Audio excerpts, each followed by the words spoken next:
Всем привет! Я Виктория Папшева и добро пожаловать в мою творческую комнату. В этом мастер-классе я покажу, как из полимерной глины сделать брошь в технике мозаика.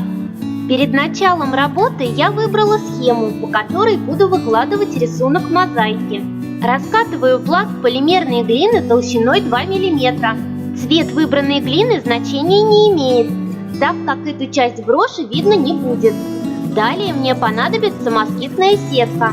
С помощью нее на глине я буду создавать фактуру, которая станет выполнять функцию разметки.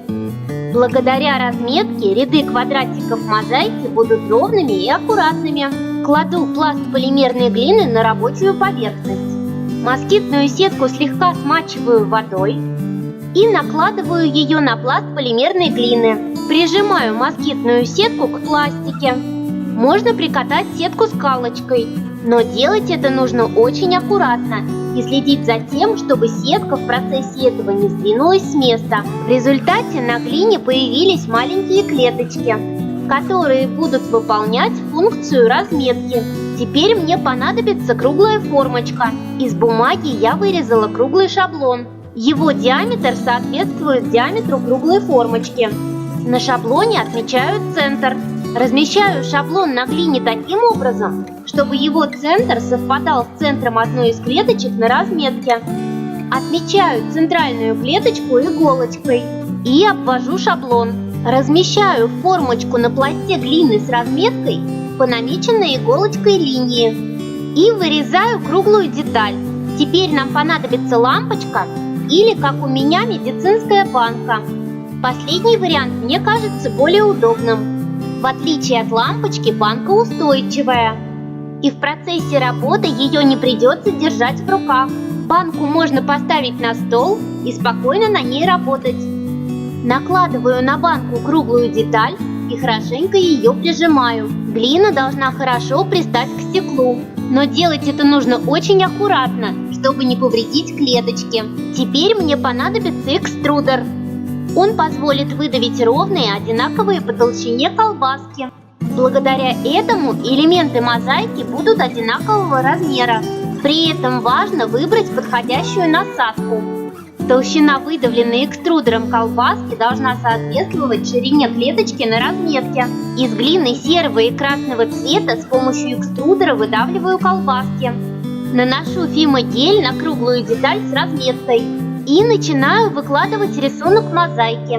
Беру колбаску нужного цвета, отрезаю кончик, чтобы он стал ровным, и размещаю колбаску в клеточке. Ножичком отрезаю лишнее. Получился маленький квадратик. Чтобы ровно расположить рисунок мозаики на брошке, начинать выкладывать рисунок лучше с центральной клеточки. Той клеточки, которую я отметила иголкой. В ней я размещаю самый первый квадратик, центральный элемент схемы. На мой взгляд, так удобнее и проще не ошибиться. И далее выкладываю рисунок согласно схеме. Нужно стараться, чтобы элементы мозаики плотно прилегали друг к другу и между ними не было зазоров. Получается красная снежинка на сером фоне.